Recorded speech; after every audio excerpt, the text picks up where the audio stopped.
강의를 좀 이렇게 시작하도록 하겠습니다. 오늘 여기 뭐 우리 김영근 강도사님이나 또 우리 최영두 목사님이나 좀 이렇게 이 강의는 좀 들어 못 보셔가지고 처음 참여해가지고 하겠는데 생소할 건데, 우리가 지금 독일 통일을 계속 지금 공부하고 있습니다. 독일이 우리보다 통일을 먼저 경험한 나라들이잖아요. 근데 이런 나라들이 어떻게 걸어갔는가 하는 것들을 좀 살펴보면서, 우리도 저들이 먼저 걸어간 사람들이, 나라들이, 국가들이, 어떤 민족들이 어떤 그런 모습들을 보면서 우리가 거기서 배워야 될 것이 무엇이고 또 취해야 될 것이 무엇이고 또 우리가 버려야 될 것이 무엇인가, 이런 것들을 반면교사로 삼으면서 그들을 돌아보면서 이렇게 통일 시대를 우리가 준비하기 위해서 지금 독일 통일에 대해서 지금 연구를 쭉 하고 있거든요. 지난 시간에는 이게 서독 정부의 이렇게 콜 총리가 마지막 이게 독일을 이렇게 이루어낸 어떤 그런 지도자인데, 그 콜 정부의 시대를 지금 들여다보고 있어요. 근데 지금 콜 정부의 지금 지난 시간에 군사 정책을 어떻게 진행했는가 하는 부분들에 대해서 이렇게 지난 시간까지 보았습니다. 군사 정책에 대해서 1983년도에 미사일 논쟁이 있었고, 그 다음에 SDI 문제가 있었고, 이 SDI라는 거는 전략 방어 무기를 말하는데 이런 문제가 좀 있었고, 그 다음에 INF 협정 체결이라는 문제가 있었다고 이야기 나눴어요. 이 INF 체결은 이게 소련의 그 대통령이었던 게 코르바초프하고 미국의 레이간이 이렇게 사거리 300에서 3000 사이의 어떤 모든 중거리 핵미사일은 다 이렇게 철거하는 어떤 그런 내용이었다고 이렇게 우리가 지난 시간에 이렇게 배웠고, 그리고 마지막으로 1987년도에 이게 서독 안에서는 이게 안보 개념에 대해서 세 가지 어떤 그런 입장을 가지고 있었는데, 그 세 가지 입장이 어떤 것이었는가 하는 것들에 대해서 우리 지난 시간에 좀 살펴봤습니다. 근데 그걸 오늘 조금 더 이렇게 좀 부가 설명을 좀 하고 싶은데, 일단은 이 1987년도 이 안보 개념 세 가지 중에서 이게 첫째는 이게 좌파 그룹이 가지고 있던 안보 개념이었는데, 이거는 소련은 더 이상 군사적인 위협이 아니다, 이렇게 바라보는 어떤 안보 개념이었다고 이야기했고, 두 번째로는 이 우파들이 가지고 있는 안보 개념이라고 이야기했어요. 근데 이 우파들이 가지고 있는 안보 개념은 미국과의 어떤 동맹만이 유일한 어떤 대안이다, 어떤 이런 내용이라고 이야기했고, 그리고 세 번째 안보 개념은 좀 다른, 양상이 좀 다른 거라고 그랬어요. 세 번째 그 안보 개념은 독일하고 옆에 나라에 있는 프랑스하고 군사동맹을 하는 것이다. 그러니까 즉 이게 프랑스 총사령관의 지휘 아래 어떤 독일군, 이것이 동맹을 함으로 해서 이 뭐 미국도 의존하지 말고 소련도 의존하지 말고 그 독일이 자체 안보 능력을 키우는 거다. 이것이 어떤 안보 개념의 한 가지라고 이야기했는데, 근데 프랑스가 이게 독일이 왜 그러면 자체 어떤 그런 무장력을 추구하지 않고 프랑스와의 동맹을 통해서 어떤 안보 이걸 추구했느냐, 이것에 대해서는 우리가 뭐 앞에서도 아주 한참 전에 앞에서 강의했던 내용들에서 또 이야기 나눴지만은, 또 우리 뭐 일반적으로 다 아는 사실이라고 생각하는데, 독일은 1차 대전하고 2차 대전이 어떤 주범이잖아요. 그러다 보니까 이 독일은 이렇게 어떤 무기라든가 이런 것들을 뭐 이렇게 만들 수 있는 어떤 그런 권한을 박탈당했어요. 그러다 보니까 혼자서 이 안보 개념을 추구 못해. 그러다 보니까 이 옆에 나라인 프랑스하고 이 안보 개념을 동맹을 함으로 인해서 어떤 그런 이렇게 안보를 지키자, 이런 안이 있었다고 했는데, 이거는 뭐 다른 말로 말하면 자체 무장이라고 말해야 돼요. 자체 무장. 이게 우리나라 말로 말하면, 우리나라도 요즘에는 뭐 이렇게 미국도 이렇게 좀 의존하기가 쉽지 않고, 그 다음에 뭐 또 다른 데도 그래. 우리 자체로 핵무장하자, 어떤 이런 핵무장론이 있잖아요, 우리나라도. 근데 이런 것이라고 말할 수도 있는데, 저는 그러니까 독일이 어떤 스스로 지키겠다는 거, 나를 스스로 지키겠다는 거. 미국도 뭐 좀 믿을 만한 나라가 못 돼. 또 이런 뼈저린 체험도 서독이 한번 했었잖아요.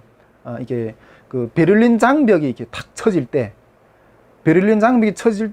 그때 실질적으로 이렇게 미국이라든가 서방 국가들이 한 사람도 이렇게 한 나라도 움직이지 않았어요. 그것들을 보면서 우리 안보는 우리 스스로 지켜야 되겠구나 하던 그런 생각이 했기 때문에 이런 이렇게 안보관이 나왔다고 생각하는데, 그래, 이게 요즘에 지금, 트럼프가 이렇게 뭐, G7인가 어떤 그런, 동맹 어떤 그런 것들 할 때 여기에다가 뭐 독일도 참여해라. 뭐 이런 이야기를 하잖아요. 그런데 독일이, 우리 참여 못 하겠다. 뭐 이런 이야기, 이런 식으로 나오니까, 뭐, 독일에 있는 미군을 뭐, 한 10,000명 정도 빼겠다. 뭐 이런 식으로 막 이런 뉴스에 나오는 어떤 이야기들이 들리잖아요. 그런데 이게 우연한 맥락에서 나온 게 아니에요, 이다. 독일은 항상 아직도 좀 그런 견해, 안보관념 또 이런 것들이 좀 많은 거예요. 그러니까 소련이라는 어떤 그런 군사적 위협이 이렇게 좀 사그라드니까 이제는 좀 이런 식으로 좀 이렇게 미국하고 좀 등지는 어떤 그런 액션이 어떤 그런 정책들이 좀 많이 비춰지는 것 같다 하는 생각이 들어요. 그런데 여기서 한번 좀 이렇게 질문하고 싶은 거는 여러분 이렇게 미국이라는 어떤 국제경찰이랄까? 이런 기능이 필요하다고 생각해요? 국제경찰. 네. 세계적인, 그러니까 국제경찰이라는 어떤 기능이 필요. 만약 이런 세계적인 미국이라는 위치, 이런 국제경찰이라는 어떤 그런 지위가 없다고 생각해봐요. 그럼 어떻게 했어요? 예, 상당히 무질서하겠죠. 무질서. 요즘에 뭐 미국에서 막 시위들이 일어나면서 이렇게 뭐 미국 쪽의 뉴스나 이런 것도 보면 이렇게 미국 경찰을 이제는 해체해라. 뭐 이런 것들을 이렇게 우리는 스스로 자체 무장하겠다. 이런 식으로 막 나오잖아요. 근데 그렇게 되면 어떻게 되죠? 완전히 무정부 국가가 되겠죠. 세계에서도 만일 누군가 어떤 힘 있는 어떤 한 나라가 이런 것들 이렇게 다른 여러 나라들을 이렇게 통제를 하고 이런 것들의 국제적인 경찰로서 어떤 그런 것들이 없어졌다 이러면 뭐 1차 대전 시기 이전 상태로 돌아가겠죠. 그때 유럽이 얼마나 이렇게 전쟁을 많이 했어요. 그 전쟁을 통해서 우리가 그 기독교 영성사를 쫙 보려고 할 때 그 유럽의 20년 전쟁인가요? 그걸 통해서 유럽 인구 3분의 1이 죽었어요. 국제경찰이 없으면 이게 무질서해지는 거예요. 근데 그만큼 미국의 어떤 국제경찰에서 위치가 중요하다. 근데 국제경찰이 세워지려면 경찰이 그냥 무슨 공기 먹고 살아요? 아니죠. 그 어떤 그 경찰에도 뭐 나라에도 경찰이려면 어떤 국가 세금을 내야 되고 그 국가 세금을 통해서 경찰이 유지되고 뭐 이렇게 생각한다면 이 국가 경찰이 요구하는 어떤 그런 유지할 수 있는 그런 세금들을 내야 되겠죠.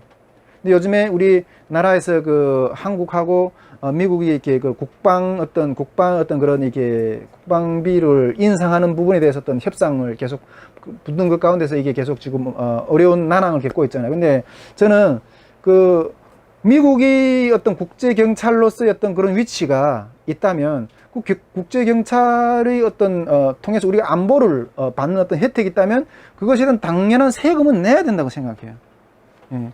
세금은 내야 된다는 어떤 그래야지 유지된다 하는 어떤 그런 생각을 좀 이렇게 해보게 됐습니다. 요게 어쨌든 뭐 지난 시간까지 이렇게 서독의 콜 정부 시대에 이렇게 안보 관념에 대해서 취했던 어떤 그런 정책에 대한 내용들이었고 거기에 대한 제 생각을 조금 더 이렇게 보탰던 보충 설명하는 어떤 그런 내용을 좀 드려왔고요.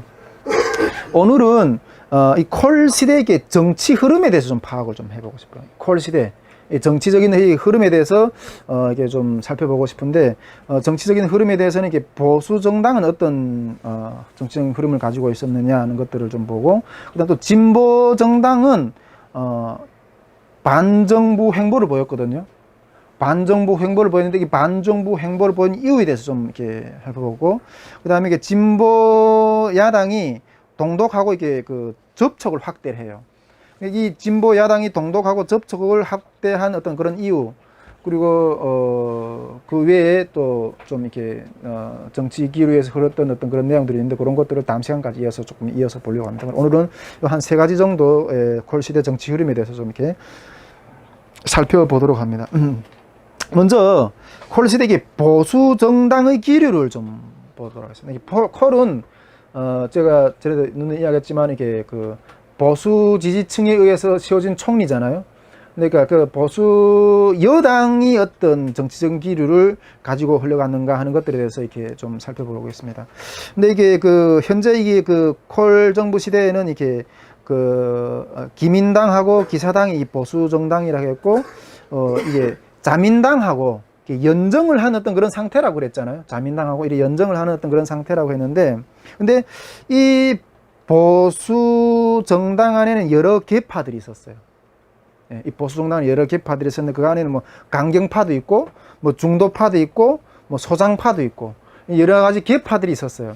근데 우리 한국 정치 뭐 보수 계계 안에 어떤 그런 것들을 이렇게 비율로 살펴보면 우리 한국에는 이렇게 보수 정당 안에도 이렇게 뭐 친박계니, 뭐 친이계니, 뭐 유승민계니, 그 다음에 뭐 안철수파니, 뭐 상당히 다 나눠져 있잖아요. 보수라는 게. 근데 보수라 이게 그런 어떤 나눠져 있는 어떤 그런 부분들인데 이게 이 그 독일의 서독의 그 보수 정당 안에도 이런 계파들이 강경파나 중도파나 수상파나 계파들이 나눠져 있었다는 거예요. 근데 이번에 우리 그 4.15 청선 때도 이렇게 좀 이야기도 몇 번 했지만은 우리 4.15 청선에서 이렇게 그 보수 정당이 엄청 실패를 했잖아요. 보수 정당이 우리 정부를 보면서 조금 이런 것들 조금 그 하나님의 섭리에 대해서 조금 좀 생각해 보고 싶은 부분이 조금 있는데 이번 4.15 청선에 대해서 이렇게 그 황교안 대표가 이 중도파들을 좀 안으려고 했잖아요. 이 중도파들을 좀 안으려고 이렇게 했거든요. 그런데 대실패한 거예요. 네. 왜 실패하는가 하는 거예요. 근데 이런 거는 원래는 이렇게 보면 일반적으로 이렇게 정치 어떤 세력들의 어떤 관행이에요. 뭐 중도파라든가 선거에서 이기려면 어떤 힘을 합쳐야 되니까. 독일도 이제 서독도 보면 그 서독의 보수 정당 안에는 이렇게 강경파, 중도파, 소상파 다들 있었다 그랬잖아요. 이런 것들을 안는 것 가운데서 되는데 우리 한국에 이번에 그 4.15 어떤 그 총선 때는 중도파를 안는 것도 노력을 하려고 했다고 해서 대패를 한 거죠. 대패를. 예. 그래 저는 그런 것도 바라보면서 그는 이게 관행이 나쁜 건 아니라고 이렇게 생각했는데 졌거든요. 근데 저런 것도 보면서 저는 좀 그 새 마음속으로 이렇게 이런 생각을 했어요. 물론 어쨌든 뭐 정치적으로는 그렇게 보이지만은 역사를 주관하시는 분은 하나님이라는 것들을 분명히 우리가 인식을 하는데 이 좌파 정부에 왜 하나님께서 이번에 이렇게 아주 완전히 그냥 뭐 이렇게 독재적인 정도의 힘을 실어줄 정도로 엄청난 힘을 실어줬잖아요. 근데 왜 이렇게 하나님 하셨을까? 그런 생각도 좀 이렇게 좀 살짝 해봤거든요.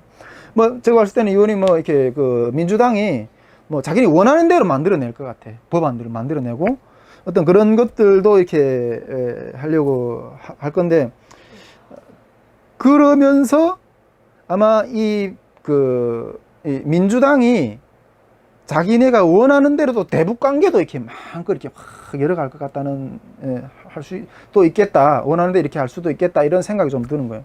근데 이 독일의 어떤 정치적인 정치사를 바라보면 이 콜 정부 이전에 브란트라든가 슈미트는 이게 그 진보 정부였잖아요. 이 진보 정부 때 엄청난 이 동독과의 어떤 그런 관계나 어떤 그런 물류 관계, 교류 관계 엄청나게 튀었거든요. 1970년대 이렇게 뭐 기본 조약이라든가 이런 걸 통해서 엄청나게 어떤 그런 관계를 여신 거예요. 그래서 하나님이 물론 이번에 이게 완전하게 이렇게 그 진보 정부의 그런 당의 어떤 그런 힘을 실어줌으로 인해서 북한과의 우리가 보수 정부가 이렇게 열 수 없는 어떤 그런 관계를 여시려고 이렇게 섭리하신 건가? 좀 이런 생각도 조금 살짝 해봤어요. 우리는 하나님 뜻이 어떤지를 잘 모르지만은 좀 해봤어요. 근데 이런 진보 정부인데도 지금 북한이 하는 꼴들을 보면 이게 답이 없는 것 같아요. 요즘에 뭐 남북 연락사무소 막 폭파하고 뭐 이렇게 하는 것도 보면 난 그거 딱 보면 그 뉴스를 딱 들으면서 저거는 자기를 자해하는 거다. 자해를 하는 거다. 우리 자해라는 게 뭔지 알잖아요. 원래 이게 뭐 화가 나면 남을 때려야 되는데 남은 때리지는 못하겠고 자기 몸을 이렇게 막 자해를 하는 그럼으로 인해서 막 이렇게 하는 그런 모습이라는 마음이 딱 들더라고요. 아니 북한이 지금 그런 상태에서 지금 최악의 어떤 상태에서 한국을 한번 그래 한번 때려봐 내가 어떻게 나올지 완전히 뭐 내가 볼 때 이번에는 만 이렇게 도발을 하게 된다면 이게 북한이 감당이 안 될 정도로 어떤 그런 이렇게 무자비한 어떤 그런 응징이 들어가지 않을까 이런 생각인데 이게 무서워서 때리지는 못하겠고 자기 몸을 자해하는 거예요 그냥. 자기 영토권 안에 있는 어떤, 물론 뭐 남북관계, 우리 개성공단 안에 있는 어떤 그런 건물이지만 자기 몸을 자기가 자해하는, 그게 참 안타깝더라고요. 얼마나 힘들었으면.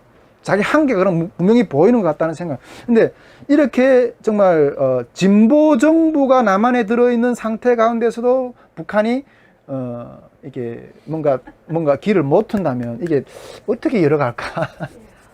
정말 이게 하나님이 어떻게 섭리할지는 잘 모르겠어요. 근데 서독의 어떤 그런 역사를 봤을 때 진보 정부가 잡고 있을 때 그 동독과의 관계를 엄청나게 열었다는 거예요.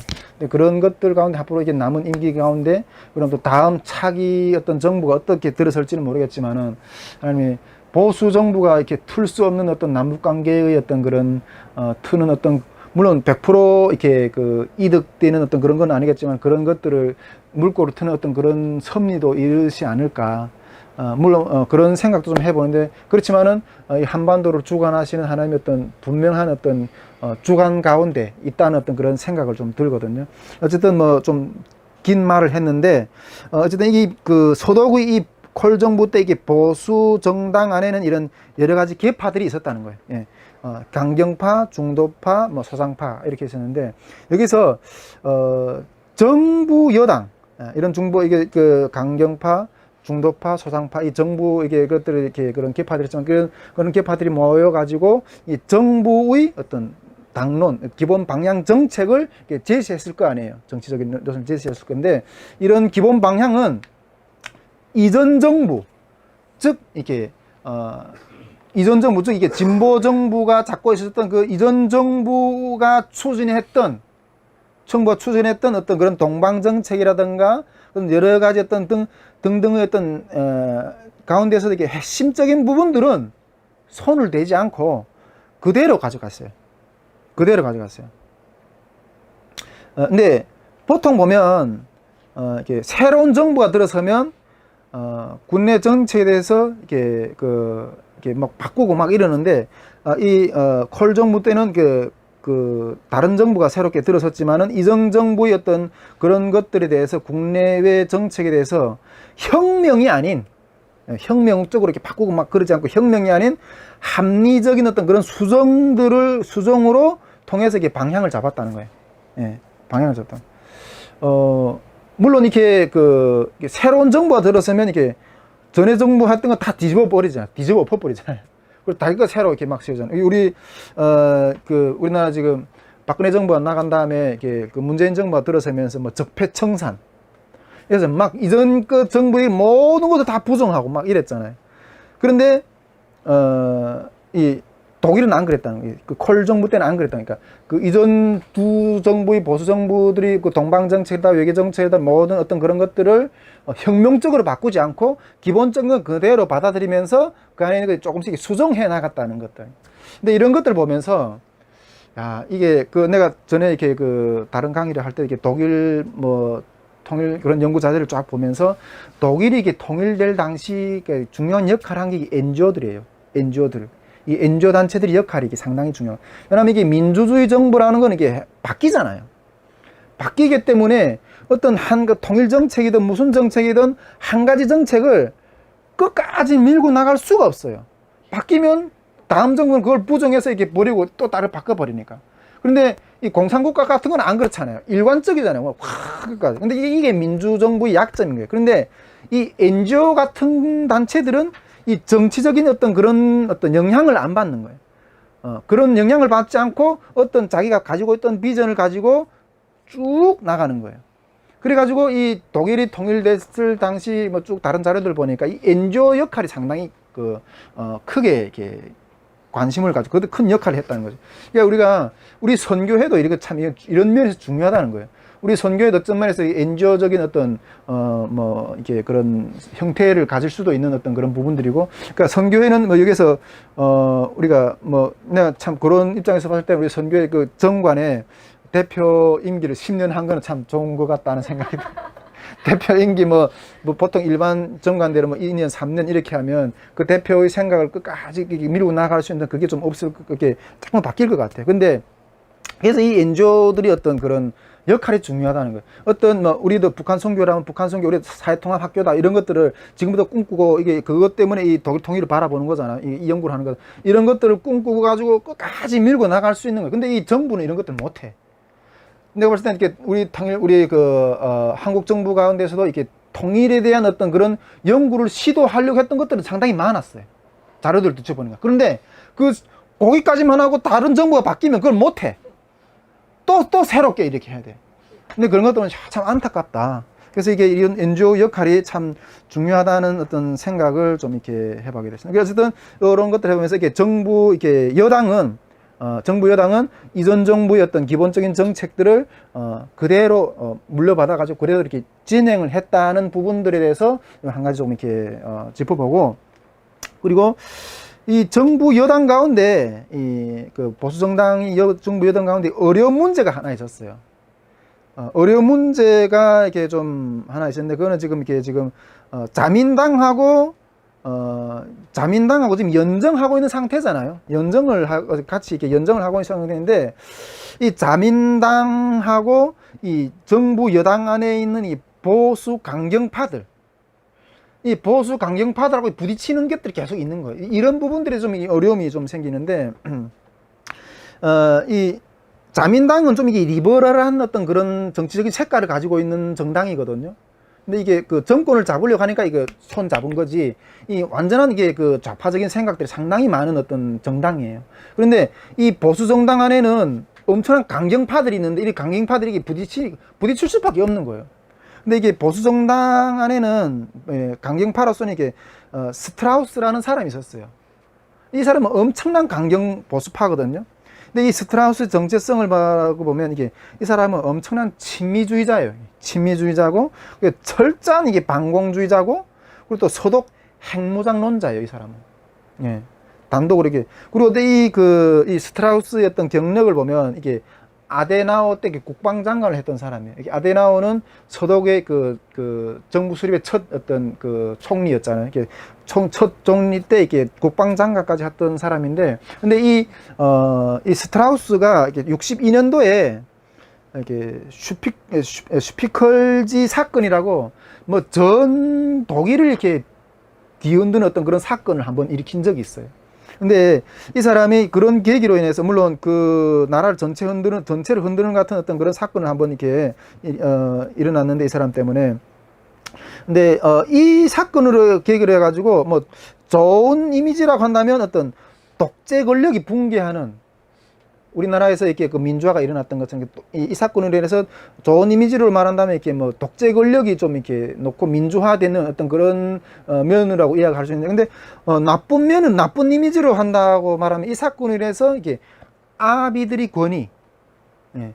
우리가 뭐 우리 요즘에도 한국에도 그렇고 뭐 이렇게 남자라든가 이렇게 아버지 권위가 이렇게 무너지는 어떤 그런 출발점이 어떤 계기가 된 어떤 사건이 있었거든요. 슈피컬지 사건이라고. 근데 요거는 내가 이 사건은 우리 이 주제 때 다루진 않았어요. 근데 요게 그런 사건이 있었던 인물인데, 이 SPD, 즉 이게 자민당이 기민당하고 보수당하고 연정을 할 때, SPD가 진보정당하고 손을 놓고 보수정당하고 손을 잡겠다고 하면서 연정을 할 때, 그 연정을 하기 위한 여러 가지 조건들이 있었어요. 근데 연정을 하기 위한 여러 가지 조건들이 있었는데, 그 SPD, 그 자민당의 당 총재였던 이 겐시어는 요 스트라우스 있잖아요. 이 보수정당 안에 있는 그 강경파 이 스트라우스를 같이 내각에서 일할 수 없다. 그게 요구 조건 중에 하나였어요. 그러다 보니까 이 스트라우스 문제로 인해서 콜하고 이 보수정당은 오랫동안 머리가 아팠어요. 머리가 아픈 어떤 그런 일을 지냈고, 그러다 결국에는 그 자민당을 이렇게 끌어들이기 위해서 이 스트라우스를 내쳐요. 그러니까 스트라우스는 그때 콜 정부 때 그 정부 내각에 들어가서 일을 못해요. 하여튼 뭐 요런 이야기가 있는데, 우리가 이번에 4.15 총선 때는 내가 봤을 때는 우리 자유민주당이었죠, 이름이. 아마 보수 강경파는 내친 것 같아. 내쳤음에도 불구하고 정권은 잡지 못했어. 근데 요 독일에서는 서독에서는 그 강경파에 있는 스트라우스를 내쳤어요. 내치고 중도파를 끌어안음으로 해서 이렇게 그 정권을 잡았고, 또 이런 문제가 좀 있었다는 거예요. 여기에 보수 정당 안에 어떤 그런 정치적인 행보였다는 이야기를 좀 말씀드리고, 두 번째로 그렇다면 이게 진보 정당, SPD가 사회민주당이라 그러죠. 이 진보 정당의 모습들에 대해서 조금 이게 좀 더 들여다보고, 이게 상당히 중요한 부분들이기 때문에 제가 이 이야기를 나눈 거예요. 이게 좀 지루하게 들릴지는 모르겠지만은 이게 이 진보 정당의 그 모습들에 대해서 이렇게 좀 살펴보려고요. 근데 이 진보 정당이 이 보수 정당의 보수 정당의 그 집권 여당이잖아요. 그러니까 이 진보 정당이 야당이 반정부 행보를 보내요. 반정부 행보를 계속해서 이어가거든요. 근데 이 반정부 행보를 이어갔던 이유를 먼저 좀 설명해야 돼요. 뭐 그냥 두목구구식으로 우리가 덮어놓고 반대하는 게 아니라 그 안에 어떤 이유가 있었던 거예요. 반대하는 건 이유에 대해서 좀 살펴보는데, 특히 어떤 이유였는가 하면 이 군사 문제였어요. 우리가 지난 시간에 군사 문제에 대한 시각들을 여러 차례 나눴잖아요. 이 군사 문제에 대해서 특히 이 진보 정당이 요구한 대로 이렇게 진행이 안 된 거예요. 그 군사 문제가 어떤 문제가 있었죠? 우리 지난 시간에 몇 번 얘기했지만, 이게 이 중거리 핵미사일 문제가 계속 제기됐잖아요. 소련에서 이 서독과 서유럽을 향해 겨냥하는 이게 이 SS-20 이 중거리 핵미사일을 이렇게 막 배치하니까 아니다, 그러면 우리도 이렇게 대응하는 무기를 만들어야 된다. 그래서 미국하고 레이건하고 이렇게 해가지고 서독에 이렇게 그 중거리 핵미사일을 퍼싱2와 같은 중거리 핵미사일을 이렇게 배치하는 어떤 그런 정책들을 쫙 실행해 왔잖아요. 근데 이것들을 그 진보 정당은 계속 반대한 거예요. 근데 반대했는데 결국 진 거예요. 지난 시간에 우리가 이야기했잖아요. 이게 그걸 결국 그 의회에서, 연방 하원에서 이 문제를 표결까지 갔는데 400대 얼마로 졌잖아요. 400대 13표인가 이렇게 졌잖아요. 완전한 현격한 차이로 가서 졌잖아요. 그리고 진 것으로도 이게 끝낸 게 아니라 이 진보 정당이 사회민주당은 이 문제를 헌재까지 이렇게 고발했어요. 그러니까 우리 지난 시간에 이야기 나눴죠. 근데 헌재까지 이 문제를 들고 갔는데 서독이 이 헌법재판소에서도 이 중거리 핵미사일을 이 서독 내에 이게 배치하는 것은 적합하다는 어떤 판결을 내려버렸어요. 그러다 보니까 이 자기들이 어떤 요구하는 어떤 실천 내용들이 이게 실천이 안 되니까 이제는 이렇게 서독에 이렇게 신종 핵무기가 배치되는 건 기정사실인 거예요. 그러다 보니까 이게 어디에도 해볼 데 없으니까 이게 뿔이 난 거죠. 이 사회민주당이, 이 진보정당이 이렇게 뿔이 난 거죠. 그래서 이 일로 인해서 당내에는 엄청난 변화가 일어나요. 이 인해서. 그래서 결과적으로 당 정책의 디자인을 바꿔요.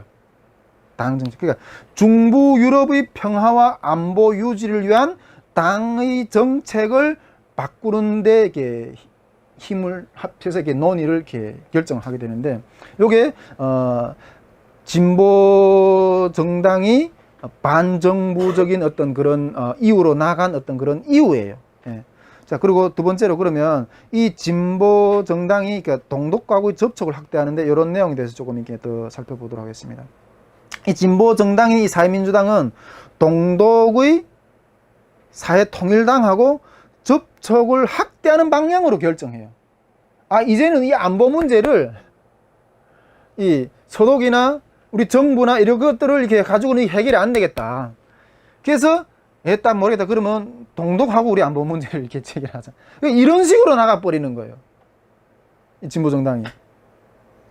우리 동독의 이렇게 그 사회통일당은 그 동독에서 물론 여러 가지 다른 정당들 있지만, 우리가 동독 사회의 어떤 구조를 배울 때 이 동독의 사회민주당은 이 공산당, 동독의 거의 일당 독재와 마찬가지인 어떤 그런 지배정당이라고 그랬잖아요. 근데 이런 지배정당이라고 봐야 되고, 그런 공산당이라고 봐야 되는데, 그러니까 즉 이런 이 사회통일당하고 상대한다는 것은 동독 그 정부와 상대하는 것과 같은 거예요. 이거는 동독 정부와 상대하는 것 같은 거예요. 그래서 이 진보주의자들은 서독의 진보주의자들은 1983년에서 1988년 사이에 이 동독의 이 사회통일당하고 이런 접촉을 연이어 일으켜요. 그래가지고 많이 일으키는데, 이런 것들을 주도한 어떤 그 서독의 그 좌파 정부 좌파들의 어떤 주도 인물은 이게 바르하고 애플러가 주도해서 이런 것들을 진행해요. 그 SPD 그 바르하고 애플러는 SPD의 즉 이게 사민주당의 어떤 주요 책사들인데 이 사람들 중심으로 이런 것들을 진행하는데 이 그 서독의 이 사회민주당이 진보 정당하고 동독의 이 사회통일당 즉 이 공산당하고 세 건의 양해각서를 체결하는데 그 세 건의 양해각서들이 내용을 보면 이래요. 독일의 핵 자유화지대, 독일의 핵 자유화지대. 두 번째로는 화학무기의 자유화지대. 세 번째로는 대화와 상호 관계의 원칙. 이런 어떤 세 건의 양해각서를 서독의 한 당파하고 동독의 정부 여당하고 공산당하고 이렇게 각서를 이렇게 진행하게 돼요. 이렇게 정말 1982년도 이게 그 사회민주당은 정권을 이렇게 내주게 되자 SPD 즉 이게 사회민주당이 당 지도부는 새 정부는 이게 자신들이 옛날 했던 그런 동방정책이라든가 이런 것들을 그대로 하는데, 그대로 그냥 받아서 이어서 하는데, 자신들의 것을 똑같이 하는데 그것들을 지지하지 않기로 결정하고, 지지는커녕 동독 공산당하고 어떤 접촉점을 느껴가지고 그런 쪽으로 방향을 선택한 거예요. 이게 그 콜 정부 때 이게 진보 정당의 한 행보예요, 이게. 나 이거 딱 보면서 저 그렇구나. 그리고 베트남이 공산화될 때 그 베트남 그 남베트남의 정부가 이게 진보 정부였거든. 근데 이 그 반대 좌파 야당이 엄청난 어떤 반대 시위들을 했거든요. 그 반대 시위를 통해서 엄청난 그런 것들을 통해서 이렇게 그 베트남이 남베트남이 북베트남이 공산화되는데 아주 큰 기여를 했다고 생각해요. 어떤 그런 역사들이 있는데, 물론 그때 남베트남의 어떤 그 좌파 정당에는 엄청난 간섭들도 많았다고 그랬고, 그런데 SPD 즉 이게 진보 정당이 사회민주당이 하는 행보를 보니까 야 이거는 자기 눈을 찌르는 거다 하는 어떤 생각이 좀 들어요. 근데 이런 모습을 이 보수 정당인 여당이 딱 보면서 깜짝 놀라는 거예요. 어떻게 민주국가의 한 야당이 국민이 뽑은 정부를 제치고 독선국가의 독재적 집권당을 상대로 제멋대로 외교정책을 펴나갈 수 있는가. 그러니까 이것들에 대한 행동을 보면서 쇼크를 먹은 거예요. 아니, 동독하고 이렇게 하려고 하면 정부가 해야 되는 거잖아요. 근데 정부가 아닌 다른 야당이 해가지고 왜 안보 문제가 자기네 뜻대로 안 됐다고 우리는 다른 당론을 전체 이렇게 가는. 근데 이걸 보면서 야 이런 사설을 보면서 야 이게 나중에 우리 통일 한국 시대에 통일 한국 시대에 우리 정부는 이게 좌파 정당이 나중에 우리 통일 정부 시대에 그게 뭐 진보 정부가 될지 뭐 좌파 정부가 될지 그건 잘 모르겠는데 만약 진보 정부가 된다면 우리나라의 진보 세력들도 저렇게 행동할까? 그런 생각이 드는 거예요. 저렇게 행동할 수 있을까? 물론 지금도 어떤 지금도 우리 그 행동을 보면 우리 진보 정당이 이렇게 지금 정부 여당이 돼가지고 하는데 그런 것도 사회주의적인 요소들이 어떤 그런 것도 상당히 많이 이렇게 하는데 아직 자기 배를 완전하게 드러냈다고 생각지는 않아요. 나중에 통일이 될 어떤 그런 시점에 가서 과연 어떤 모습으로 나타날까? 어떤 그런 생각들이 좀 이렇게 기대가 돼요. 어떻게 좀 저렇게는 되지 말아야 되는데 만약 그 꼴이 되면 정말 이렇게 공산 베트남식의 어떤 그런 식으로 갈 수도 있고 이렇게 된다는 생각이 드는데 이게 나중에 우리가 통일 이 뒤에서도 볼 건데 과간이에요.